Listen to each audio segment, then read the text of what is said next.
Assalamualaikum bosku, welcome to my channel. Sebelum menonton jangan lupa subscribe, nyalakan dulu loncengnya, dan jangan lupa like dan komen. Dan jangan lupa ambil posisi rebahan kalian. Untuk kalian selamat menyaksikan. Turnamen kuil suci berada di tengah-tengah pemulihan. Setidaknya 1000 pengrajin terlibat, tetapi secara kebetulan formasi pertahanan di dalam tidak mengalami kerusakan apapun, jadi hanya perbaikan dari luar yang diperlukan. Di bawah upaya bersama dari begitu banyak pengrajin, butuh 1 hari untuk menyelesaikan stadion besar aliansi. Hari kedua, di pagi hari, ketika Long Hao Shen memimpin secercah cahaya harapan untuk kembali ke turnamen kuil suci, mereka hampir seketika menjadi titik fokus dari semua orang dari 6 kuil besar. Kuil Ksatria hanya memiliki 5 kontestan yang tersisa, dengan 6 kontestan untuk kuil penyihir, 3 kontestan untuk kuil jiwa, 2 untuk kuil assassin, dan hanya 1 yang tersisa untuk kuil pejuang. Secercah cahaya harapan adalah kuda hitam terhebat, dengan total 7 orang tersisa. Setelah 3 putaran, beberapa variasi terlihat dalam skor total. Kuil Ksatria memiliki 66 poin, kuil penyihir 65, secercah harapan yang cerah, 56, kuil jiwa, 42, kuil assassin, 34, dan kuil pejuang memiliki 24. Dengan hanya 10 kontestan, secercah cahaya harapan sebenarnya telah naik ke tempat ketiga setelah 3 putaran, dan, meskipun celah masih memisahkan mereka dari 2 besar, mengejar ketinggalan tidak layak. Hanya celah 1 poin yang tersisa antara kuil penyihir dan kuil ksatria juga. Kompetisi individu sudah mencapai klimaks terakhirnya. Babak keempat pasti akan mengubah peringkat akhir paling banyak. Pertandingan ini akan memungkinkan setiap kontestan untuk mendapatkan nilai lebih dari 8 poin. Tanpa ragu, secercah cahaya harapan telah menjadi topik terpanas yang sedang populer, hingga 7 dari 12 pertandingan akan melibatkan mereka. Suara bermartabat Chen Zidian bergema sekali lagi. Putaran keempat kompetisi individu mulai. 2 lampu seleksi datang, menghasilkan suara desir. Setelah melakukan perjalanan di udara, salah satu dari mereka langsung jatuh di ruang tunggu kuil ksatria. Ini adalah yang paling mungkin, karena, bagaimanapun, kuil ksatria memiliki 5 orang tersisa untuk babak keempat ini, sementara secercah cahaya harapan memiliki 7 dari mereka, membuat lebih dari setengah kontestan tersisa dari babak ketiga. Dalam sekejap cahaya, seorang ksatria dari kuil ksatria dipilih bersama dari kuil penyihir. Tahap keempat kompetisi dimulai dengan bentrokan sengit. Setelah pertempuran hebat melawan Long Hao Shen dan Yang Haoyu kemarin, Li Zhengzi hari ini terlihat sangat tenang, duduk di baris pertama stan kontestan kuil penyihir. Seperti yang biasa dia lakukan, dia membawa senyum tipis di wajahnya, seolah-olah penampilan luar biasa secercah cahaya harapan tidak ada hubungannya dengan dia. Di ronde keempat, yang tersisa tampaknya hanya dari langkah ke-9, dan hanya angka yang sangat baik saat itu. Persaingan dengan demikian menjadi semakin panas. Setelah 1 jam berlalu, setengah dari 12 pertandingan berlalu, 3 dari jajaran secercah cahaya harapan telah muncul. Wang Yuan dan Lin Xin melewati cobaan itu, sementara Zhang Fangfang kalah dari Li Zhengzi. Untuk pertandingan ke-7, ketika cahaya seleksi menerangi tubuh Long Hao Shen, seluruh penonton menjadi sunyi.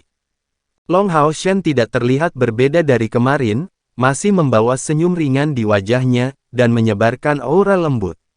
Tapi sekarang, tidak ada yang meremehkan kapten secercah cahaya harapan ini lagi.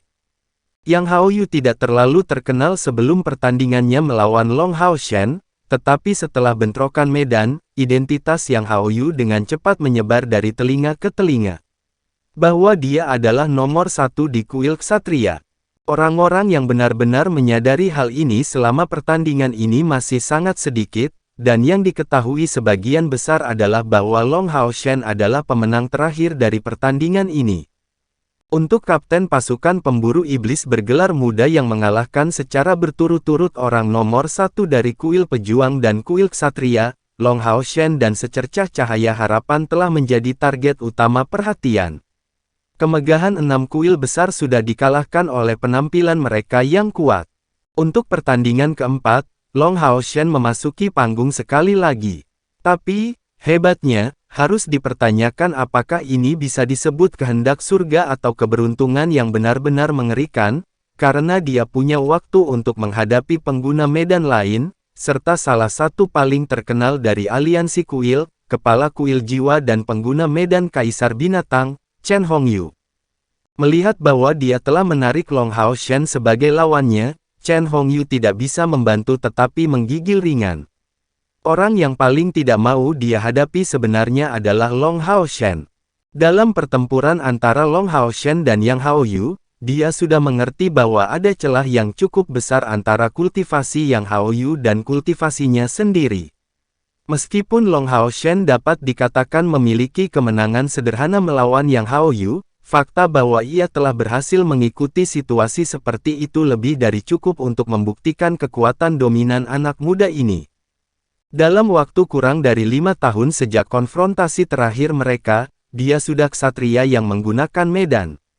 Kalah melawannya tentu akan menjadi kehilangan muka yang besar. Tetapi bahkan menang melawan orang muda seperti itu tidak akan ada yang mulia. Jadi ketika Chen Hongyu keluar dari sisi kuil jiwa, kulitnya cukup tidak sedap dipandang. Long Hao Shen bukanlah Chen Ying'er, jadi sebagai kepala kuil jiwa, dia secara alami tidak bisa begitu saja menyerah, apalagi hanya melempar permainan. Long Hao Shen memimpin untuk berjalan ke stadion, memberi hormat kepada Chen Hongyu, melakukan penghormatan ksatria standar di depannya, salam, kepala kuil Chen. Chen Hongyu hanya mengangguk, ayo mulai. Dia tidak mau berbicara lebih banyak. Pertandingan ini hanya bisa menjadi upaya habis-habisan. Bagaimanapun, Long Hao Shen tidak bisa mengeluarkan senjata serangan seperti di pertandingan sebelumnya. Secara alami, dia dapat mengatakan bahwa jika dia tidak memiliki pedang kehidupan dan penciptaan yang terbentuk dengan 2 pedang ilahi itu, Long Hao Shen tidak mungkin menyebabkan 2 evolusi dari medannya. Menang melawan Long Hao Shen bukan tidak mungkin baginya. Mengesampingkan sisanya, dia adalah pemanggil yang mencapai peringkat ketiga dari langkah ke-9, dan Long Hao Shen seharusnya belum mencapai peringkat ketiga. Namun, Chen Hongyu benar-benar memiliki kedekatan yang buruk dengan Long Hao Shen. Saat itu, wajahnya melawan secercah cahaya harapan awalnya harus menjadi pertandingan yang benar-benar sepihak baginya, tetapi siapa yang bisa membayangkan bahwa saat binatang berkepala 6 Long Hao Shen keluar, Chimera berkepala 4-nya segera kehilangan semua kekuatan bertarung, dan hingga saat ini, Chen Hongyu belum memahami jenis binatang ajaib seperti apa tunggangan Long Hao Shen. Berpikir tentang bagaimana makhluk panggilannya pasti akan ditekan, dia tidak merasa baik sama sekali. Namun, dalam pertandingan ini, bagaimanapun juga, dia tidak memiliki Chen Ying'er untuk menekan medannya, jadi medan Kaisar Binatangnya mampu menampilkan kekuatan penuhnya. Tetapi apakah itu akan menahan air terdengar untuk mengatakan, dalam beberapa tahun terakhir, kultivasi Chen Hongyu juga meningkat secara signifikan, baik itu dalam kendalinya atas medannya atau kendalinya atas monster panggilannya dan kualitas panggilannya. Mengangkat tangannya, cahaya putih susu muncul di telapak tangan Chen Hongyu, berubah dalam sekejap mata menjadi bola cahaya putih susu yang mengambang di depannya. Tidak ada peralatan yang bisa digunakan, jadi seseorang hanya bisa membuat tiruan yang terbuat dari energi spiritual. Gerbang cahaya langsung terbentuk di belakang Chen Hongyu, dan sosoknya melintas, langsung menghilang setelah melewati gerbang. Unicorn ilahi muncul kembali di depan Long Hao Shen. Bukan karena dia merasa cukup, tetapi kemampuan Hao Yue terlalu sombong dan cenderung menyebabkan cedera. Karena ini adalah turnamen kuil suci dan bukan pertempuran melawan iblis, dia tidak akan dengan enteng membiarkannya keluar kecuali benar-benar diperlukan. Dengan meningkatnya kultivasinya, aspek tirani Hao Yue meningkat dengan kecepatan ekstrim, dan Long Hao Shen terkadang mengalami kesulitan untuk mengendalikan emosinya dengan baik.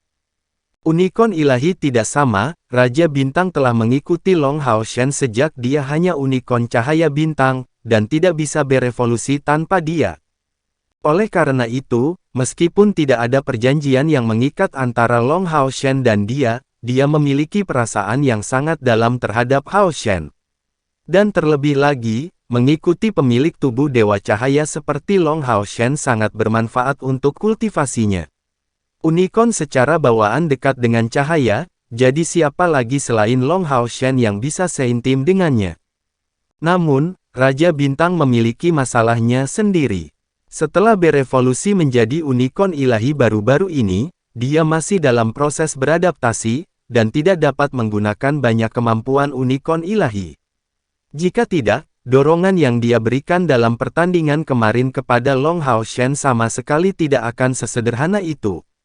Salah satu harapan Long Hao Shen adalah untuk membangkitkan potensi Raja Bintang melalui pertempuran terus-menerus, untuk benar-benar menjadikannya unicorn ilahi. Raungan menakutkan mengguncang seluruh panggung saat sosok besar keluar dari gerbang pemanggilan Chen Hongyu. Sosok besar ini tingginya 15 meter, berdiri semenarik gunung, dan seluruh tubuhnya ditutupi dengan rambut putih yang berkedip-kedip dalam kilau logam. Berdiri secara vertikal, ia memukulkan sepasang tinjunya yang besar ke dadanya sendiri, mengeluarkan suara keras dam-dam-dam. Long Hao Shen belum pernah melihat orangutan sebesar itu sebelumnya. Orangutan besar itu meraung, dan segera bergegas menuju Long Hao Shen dengan kecepatan panik, berakselerasi sepanjang jalan. Hanya dalam 2 tanda hubung dan 1 lompatan, itu sudah di depan Long Hao Shen. Tiba-tiba mengangkat kedua tangannya, ia segera meninju langsung ke wajah Long Hao Shen. Sebelum telapak tangannya tiba, angin kencang yang menakutkan sudah mendesing, dan yang lebih menakutkan, udara dingin yang mengerikan menyelimuti Hao Shen dan unicorn ilahi pada saat orangutan itu meninju. Binatang ajaib elemen es dari peringkat ke-10, setara dengan manusia dari langkah ke-9. Pukulan ini saja sudah cukup bagi Long Hao Shen untuk merasakan kekuatannya yang besar. Melawan pemanggil, prioritas terbesar adalah menghentikan lawan memanggil semua makhluk panggilannya. Rasa dingin yang menusuk tidak hanya sangat invasif, tetapi terlebih lagi menyebabkan kecepatan mereka turun. Long Hao Shen tidak menghindari serangan seperti itu, menyilangkan tangannya untuk membentuk postur menangkis. Banyak orang secara tidak sadar percaya bahwa Long Hao Shen akan didorong oleh pukulan ini, tetapi hasil akhirnya adalah kebalikannya. Setelah kontak tinju yang mendominasi itu dengan tangan Long Hao Shen yang benar-benar kontras, sosok orangutan itu tampak membeku, tubuhnya dikeluarkan pada saat berikutnya. Seketika Long Hao Shen menebasnya dan mengelahkan dalam sekali tebasan. Orangutan es ini adalah binatang ajaib yang kuat dari peringkat ke-10, tetapi hanya setara dengan manusia tahap awal dari langkah ke-9. Dalam bentrokan langsung, atribut esnya tidak cocok untuk cahaya Long Hao Shen dan energi spiritualnya juga tidak cocok, secara alami menyebabkannya dikirim terbang dengan kejam. Turnamen kuil suci tidak memungkinkan seseorang untuk melukai atau membunuh musuh, tetapi makhluk yang dipanggil adalah pengecualian. Melihat Long Hao Shen, serangan pedangnya tampak akan merenggut nyawa gorila es itu. Semua ini terjadi terlalu cepat.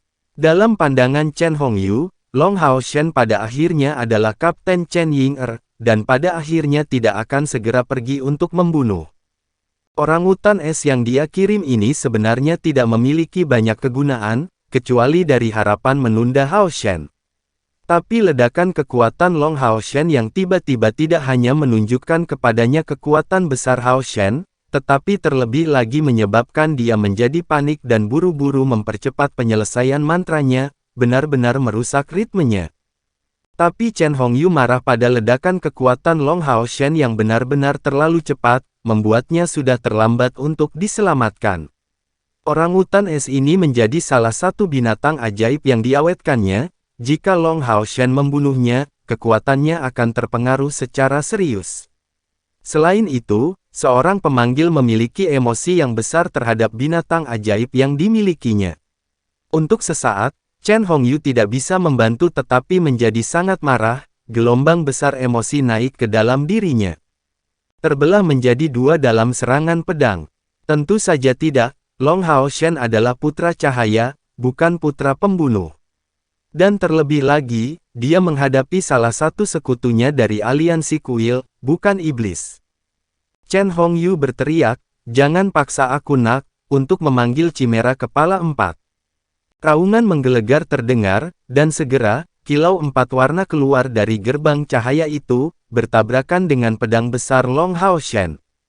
Kekuatan ledakan yang menakutkan langsung menyebabkan tekanan besar ke penghalang pertahanan di luar, sampai-sampai memaksa Chen Zidian untuk sekali lagi campur tangan secara pribadi untuk melindungi stadion.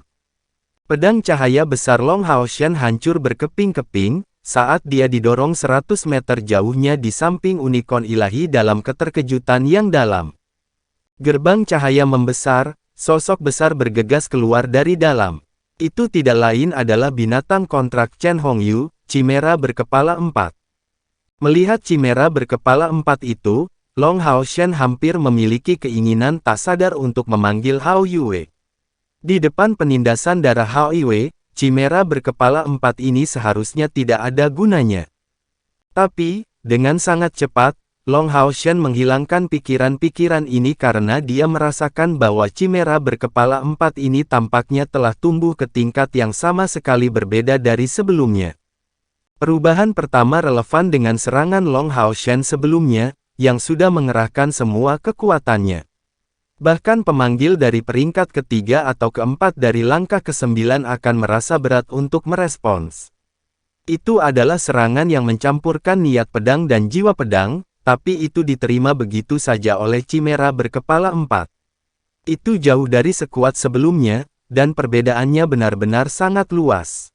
Perubahan lainnya adalah bahwa di mata Chimera berkepala 4 ini, Long Hao Shen bisa melihat murka besar dan sifat manusia yang sangat ganas. Yaitu, tanpa meninggalkan Long Hao Shen waktu untuk merenungkan masalah ini, Chimera berkepala 4 meluncurkan serangan yang kuat. Keempat kepala meludahkan napas secara bersamaan, tidak ditujukan langsung ke Long Hao Shen, tetapi berkumpul di udara untuk berubah menjadi bola 4 warna yang ditembakkan dengan tajam ke Long Hao Shen. Sementara itu, pancaran 4 warna biru, merah, kuning, dan hijau langsung menyebar dari Chimera berkepala 4. Itu sebenarnya adalah medan 4 elemen. Chen Ying'er sangat terkejut melihat pemandangan ini, bergumam, "Wow, kakek. Untuk benar-benar mencapai penggabungan kontrak, dia benar-benar telah menembus peringkat ketiga dari langkah ke-9. Lin Xin bertanya dengan rasa ingin tahu, apa itu penggabungan yang dikontrak. Chen Ying'er menjawab, itulah perpaduan antara pemanggil dan binatang kontraknya. Kekuatan kakek saat ini telah bersatu dengan Chimera Xing Xuan berkepala 4. Tapi kelemahannya adalah dia tidak bisa menggunakan sihir pemanggilan lagi dengan cara itu. Namun, kekuatan Xing Xuan telah sangat ditingkatkan, dan sekarang sepenuhnya di bawah kendali kakek. Kemampuannya telah meningkat ke tingkat berikutnya. Apakah kamu tidak melihat medan yang baru saja dilepaskan Xing Xuan Chimera berkepala 4? Di stadion, Long Hao Shen dapat merasakan kelainan pada Chimera berkepala 4, tetapi tidak menduga bahwa ini adalah penggabungan kontrak antara Chen Hongyu dan Xing Xuan Chimera berkepala 4. 4 elemen sihir kacau. Meskipun itu hanya ludah sederhana, keaslian kekuatannya sudah terbukti. Long Hao Shen tidak berani tinggal. Mengangkat tangan kanannya, cahaya putih cerah keluar seketika di ruang kosong, membombardir sangkar 4 elemen itu. Seketika Long Hao Shen mengeluarkan aura pelenyap elemen. Di tengah ledakan keras, sangkar 4 elemen pecah, dan meskipun kekuatan ledakannya yang besar, itu tidak terbang ke sisi Long Hao Shen sampai akhir. Di medan Dewa Cahaya, semua sihir cahaya akan langsung berkumpul menjadi milik Long Hao Shen. Bahkan mantra terlarang akan bekerja seperti itu. Sementara itu, kelelahan energi spiritualnya diminimalkan semaksimal mungkin. Tangan kanan Long Hao Shen diarahkan ke depan sekali lagi, menyebarkan lingkaran putih mistik dari medan Dewa Cahaya. Adegan aneh mengikuti, cincin cahaya putih yang dipancarkan oleh Chimera Xing Xuan berkepala 4 tiba-tiba mencair seperti salju. Setelah itu tidak terus meludah sama sekali, menstabilkan medan mereka sendiri dengan fokus penuh. Yaitu, aura pelenyap elemen. Chen Hongyu dalam keadaan syok. Tidak pernah dia berharap kekuatan Long Hao Shen bisa mencapai level seperti itu, bahkan bisa melemahkan medan. Ini jelas bukan hanya aura pelenyap elemen sederhana, tetapi harus menjadi aura pelenyap elemen yang dikombinasikan dengan medan Dewa Cahaya. Dengan dorongan dari medan Dewa Cahaya, aura pelenyap elemen sudah mendekati level mantra terlarang. Selain itu memiliki efek pengekangan yang hebat pada kemampuan elemen. Melawan Yang Haoyu yang kultivasinya jauh melebihi miliknya, medan Dewa Cahaya Long Hao Shen hanya dapat menahan bentrokan medan, tetapi di depan Chen Hongyu dengan siapa kesenjangan kultivasi tidak begitu lebar, ia memiliki kesempatan untuk menunjukkan berbagai penggunaan medan Dewa Cahaya ini. Medan pelenyapan elemen mendekati tingkat mantra terlarang. Dia tampak sedikit lelah, sedikit keringat terlihat menetes dari dahinya. Ketika medan Dewa Cahaya memisahkan dirinya dari tubuhnya, denyut nadi jantung keabadian Long Hao Shen mencapai kecepatan yang sangat tinggi, sampai-sampai bahkan penonton luar pun bisa mendengar detaknya. Cincin demi cincin cahaya warna-warni juga dilepaskan dari unikorn ilahi, memberikan segalanya untuk meningkatkan Long Hao Shen. Kemampuan macam apa itu, untuk mengambil energi spiritual yang begitu besar? Yang paling terkejut dari semuanya tetap Chen Hongyu yang percaya bahwa medan 4 elemen Xingxuan harus dapat menekan medan Dewa Cahaya Long Hao Shen. Tetapi ketika bentrokan itu benar-benar terjadi, dia menyadari bahwa penilaian ini salah. Memang, kombinasi dari 4 elemen alam harus lebih unggul dari cahaya, tetapi itu hanya dalam hal efisiensi keseluruhan. Medan Dewa Cahaya Long Hao Shen terlalu murni, memerlukan elemen cahaya dengan kemurnian puncak, yang sudah menempatkannya pada standar yang berbeda dibandingkan dengan elemen medan 4 elemen. Pelepasan medan pelenyap elemen kemudian menekan medannya sekaligus, dan kali ini, Long Hao Shen tiba-tiba memperluas medannya ke diameter besar 100 meter. Apa yang bisa dia rencanakan? Kekuatan penekan dari medan Dewa Cahaya menghilang sekaligus, karena berhenti bertentangan dengan medan 4 elemen. Namun, sebagai gantinya, Chen Hongyu memiliki perasaan bahaya yang meningkat. Chimera 4 elemen menggeram dari semua kepalanya, meludahkan 4 petir, yang semuanya meledak untuk membombardir Long Hao Shen. Ini adalah teknik andalan Chen Hongyu. Tidak boleh diremehkan karena waktu persiapannya yang singkat. Serangan ini saja menghabiskan lebih dari sepertiga energi spiritual. Itu sudah melampaui mantra terlarang biasa dalam kekuatan, sementara juga membentang lebih dari 30 meter. Adegan mengerikan muncul. Medan 4 elemen tiba-tiba berada di tepi terpotong, hamparan besar tak berawak dipenuhi dengan cahaya dan memotong, dan dari bentrokan elemen, medan 4 elemen terus-menerus mengeluarkan gemuruh sengit, yang masing-masing menyebabkan kabut 4 warna menyebar dari chimera berkepala 4, yang harus ditarik sebagai hasilnya. Saat ini, semua orang dari langkah ke-9 itu semua melihat dengan jelas alasan di balik bola cahaya Long Hao Shen, berputar dengan kecepatan yang sangat cepat, dan bergetar berlimpah.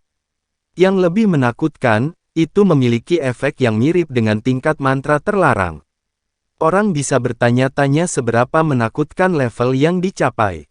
Ini jelas. Teknik medan. Li Zengzi kehilangan suaranya, anak itu benar-benar semakin kuat. Setelah Long Hao Shen ditekan oleh teknik medan Yang Haoyu sehari sebelumnya, hari ini dia menunjukkan kejutan yang menyenangkan kepada semua orang yang hadir di sini. Chen Zidian bergumam, teknik medan yang muncul dari medan Dewa Cahaya dengan menggabungkan medan Dewa Cahaya dan aura pelenyap elemen, dia mampu mengendalikan medan Dewa Cahaya dengan lebih baik. Proses ini sederhana untuk dijelaskan, tetapi mencapainya sangat sulit. Jika bukan karena fisik Dewa Cahaya Long Hao Shen dan manipulasi sempurna dari medan Dewa Cahayanya, bagaimana dia bisa menggunakan teknik yang muncul dari medannya, sehingga menciptakan teknik medannya sendiri. Pada titik pertandingan ini, pemenang sudah ditentukan. Meskipun penggabungan kontrak Chen Hongyu dan Chimeranya adalah hal yang kuat, mereka ditekan dari segi medan, dan terlebih lagi pemulihan energi spiritual mereka tidak sebanding dengan Long Hao Shen. Menambah bahwa teknik medan dari tingkat yang lebih tinggi dari dirinya, dia tidak punya pilihan lain selain menyerah. Fluktuasi yang cepat terus berfluktuasi, karena bilah cahaya berputar yang mengerikan itu mendekatinya. Chen Hongyu sebenarnya benar-benar tidak mau menyerah dalam kompetisi. Tetap saja, kata-kata "aku menyerah" keluar dari mulut Chen Hongyu. Berbalik, Chimera dengan sedih masuk ke gerbang cahaya, dan saat berikutnya, Chen Hongyu keluar, ekspresi yang tidak sedap dipandang di wajahnya. Sebagai seseorang yang menganggap wajahnya sendiri sangat penting sebagai pemimpin kuil jiwa, dia benar-benar tidak bisa menerima dikalahkan oleh seorang anak muda seperti Long Haoshen. Itu sangat sulit untuk ditanggung jauh di dalam hatinya. Tapi meski begitu, apa yang bisa dia lakukan? Apa nama teknik medanmu sebelumnya? Chen Hongyu bertanya dengan muram. Long Haoshen terkejut, teknik medan. Oh iya, kilatan pemahaman sebelumnya, tidak lain adalah teknik medan, saya menyebutnya irama ilahi. Irama ilahi, Chen Hongyu mendengus, kembali ke sisi kuil jiwa bahkan tanpa menoleh ke belakang. Sansui menemani suaminya kembali, dan tidak bisa menahan tawa saat melihat tatapannya yang suram. Biarlah. Mengapa marah pada anak muda? Kamu bahkan bukan yang pertama dia kalahkan. Bahkan Yang Haoyu dan Qiu Yonghao telah kalah. Chen Hongyu mendengus, apalagi selain kehilangan muka. Tahukah kamu berapa umurnya? Sansui memiliki tatapan melotot, apa yang membuatmu antusias? Apakah kamu benar-benar membutuhkan saya untuk memberitahumu bahwa memiliki usia tua seharusnya tidak menjadi premis untuk ambisi? Apa gunanya hidup selama 100 tahun? Cepat kembali. Dengarkan aku dan jangan menimbulkan masalah bagi anak-anak. Chen Hongyu merasa kedinginan. Meskipun Sansui, kata-kata itu tidak menyenangkan baginya, itu menarik perhatiannya. Tanpa ragu, pada sesi turnamen kuil suci ini, Long Haoshen dan secercah cahaya harapan semuanya tidak diragukan lagi telah menunjukkan tampilan kekuatan yang akan memberi mereka posisi yang menentukan dalam aliansi baru, terutama Long Haoshen ini. Dan Chen Ying'er menjadi rekannya. Suaminya mengingatkan dirinya sendiri bahwa dia seharusnya tidak menjadi penyebab persahabatan mereka yang tak tergoyahkan terombang-ambing. Memikirkan kembali tentang bagaimana Long Haoshen tidak ragu-ragu untuk menghadapi Dewa Iblis Penunggang Naga Asmodes demi Chen Ying'er, kulit Chen Hongyu menjadi lebih lembut sekaligus. Namun, dia masih tidak mau mengakui kekalahan. Ying'er lahir terlalu cepat, jika bukan karena Long Haoshen ini, Ying'er cucuku pasti akan menjadi pemimpin generasi baru. Tidak ada kesalahan dalam apa yang dia katakan, kecuali bahwa ini bukan hanya kasus Long Haoshen saja, tetapi juga Chai Er sebagai putri samsara. Chen Ying'er juga merupakan bakat membanggakan dari energi spiritual internal bawaan yang melebihi 90. Tetapi karena wataknya, penguasaannya berbeda sampai batas tertentu dari orang-orang seperti Long Haoshen atau Chai Er. Ini adalah seluruh generasi bakat, dan terlebih lagi, bakat yang sangat luar biasa ini semuanya dikumpulkan bersama dalam satu tim. Long Haoshen segera menutup matanya setelah kembali, diam-diam merenungkan penggunaan medan sebelumnya. Ini adalah pertama kalinya dia menggunakan kemampuan itu setelah pemahaman seketika, serta teknik medan pertamanya. Hanya ketika dia benar-benar menggunakan teknik medan, kekuatan tangguh medan itu bisa keluar untuk sebagian besar. Chen Hongyu yang menyatu dengan Chimera berkepala empatnya sudah mendekati puncak kekuatan peringkat ketiga, tetapi dibiarkan tanpa perlawanan di depan teknik medannya, akhirnya hanya mampu menyerah. Hanya saja, kendali Long Haoshen atas medan irama ilahi ini masih terlalu lemah. Dia bahkan tidak dapat menjamin bahwa dia dapat menggunakannya di lain waktu. Karena dia memiliki kilasan pemahaman tentang itu, dia tidak bisa membiarkannya tergelincir. Fisik Dewa Cahayanya yang kuat sekali lagi menunjukkan tingkat ketegasan yang luar biasa. Tingkat ketegasan yang luar biasa. Tingkat ketegasan